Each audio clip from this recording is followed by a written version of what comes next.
Wajirri investimentii fi industirii magaalaa Adaamaa foorumii investimentii abbootii qabeenyaa gaggeesse. Foorumicha irratti kantiibaa magaalichaa Haayiluu Jaldeem abbootii qabeenyaa fi hooggansi magaalaa sadarkaan jiru argamaniiti jiru. Itti gaafatamtuun wajjira investimentii fi industirii magaalaa Adaamaa Aadde Asiyaa Isaam kaayyoon foorumichaa sochii waliigalaa investimentiin magaalichaa irra jiru ifoomsuun hudhaalee seektaricha danqanii fi xiinxalaan adda ba'an irratti mari'achuun sadarkaa investimentii magaalichaa gara caalutti ceesisuuf ta'uu eeraniiti jiru. Magaalaa keenya giddu gala investimentii gochuuf investimentii haaraa simachuun dhaabbilee investimentii kuleeyyii deeggaruu humna oomishtummaa isaanii dabaluu fi rakkoolee jiran itti dhiyeenyaan furuuf xiyyeeffannoon hojjechaa jira. Kaayyoon foorumii kanaas sochii investimentii magaalaa keenyaa cimsuu, sadarkaa piroojeektiin investimentii irra jiru beeknee hoogganuu, qindoominaan hojjechuu fi dhuma foorumii kanarrattis hudhaalee naannoo investimentii jiran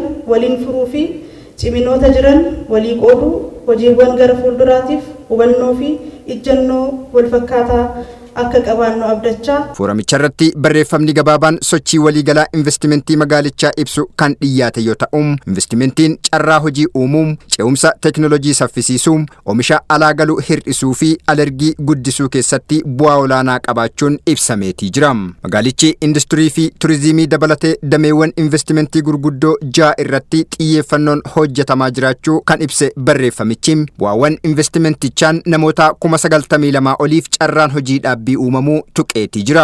Magaalittiin damee investimentiitiin kapitaala birrii biiliyoona 270 ol sochoosaa jiraachuu ibsuun rakkoolee seektaricha mudateera jedhamuun adda bahanis barreeffamni kun xiinxaleetii jira. Yaada fi gaaffii foorumicharraa kaan irratti mari'atamuun deebinis itti kennamee jira. Waa'ee investimentii irratti hir'ina maaltu jedhamu jedhu san akkuma hooggantoonni irraa haga qaama asiititti nu gootan kana namni lafa fudhatee yoo misoomsin baay'ee gadi isin harkisa.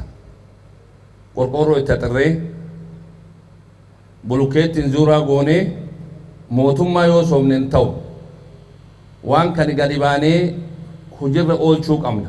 Bu'a qabeessummaa investimentii guddisuu keessatti akka magaalaatti hojiin hojjetamaa jiru hojii baay'ee namatti tolu mul'ata fuuldura keenyas jiru.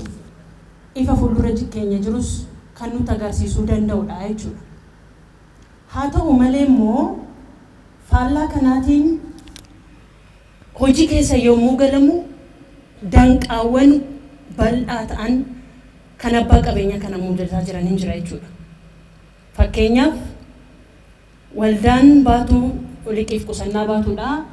Waldaa hojjetaa mootummaa godina Shawaa Bahaatiin bara 1998 nama 40 hundaa'ee har'a irratti immoo nama 2,000 ol miseensa horatee dhaabbata faayinaansii qobaa ta'uudhaan gara investimentiitti ce'ee waliigaltee investimentii mallatteesse jechuudha bara 2014tti. Dararaan waldaan kun arge garuu lafa kana harkaan ga'uudhaaf dararaa guddaadha jechuudha. Kantiibaan magaalaa Adaamaa obbo Haayiluu Jaldeem yaadamni ida'amuu rakkoolee kaleessa ture xiinxaluun daandii har'a irra deemaa jiru sororsaa rakkoolee mudatan furaa deemaa jedhan. Jijjiiramni keessa jirru goota darban yaada haaraa qabatee dhufe. Isarratti hubannoo gaa namni yoo qabaate rakkoos fala hin argata. Isarratti yoo hubannoo hin qabaanne rakkoonis hin galuu fi hin hubatu jechuudha. Inni hangafaa jijjiiramni keenya yaadni inni qabatee dhufe tokko daandii irra deemnudha. Akkamitti deemnee eessa akka geenyu yaada ifa ta'e qabatee dhufedha. Innis yaada edaamuuti. Yaadamni edaamuu yaadota amma isin kaaftan kana hunda of keessaa qaba. Inni biraa kaleessa keessa immoo waan gaariin akkuma jiru immoo qormaata jira. Rakkoo kaleessaa immoo kiyyaa miti jennee osoo hin taane akka sirreessinu rakkicha qorachaa kan seera barbaadu seera jijjiiruudhaan, kan marii barbaadu mariisisuudhaan, kan leenjii barbaadu leenjisuudhaan rakkoo kaleessaa furuudha. Rakkoon tokko tokko rakkoo kuufamee nurraa cituu hin dandeenye jira. Eenyu bira isin biras nu biras. Rakkoon tokko tokko rakkoo ammumaa qilleessi ammaa uumutu jira. Eenyu bira hunda keenya bira. Rakkoon tokko tokko rakkoo egeree keenya murteessuudhaaf har'a miidhamuu qabnutu jira.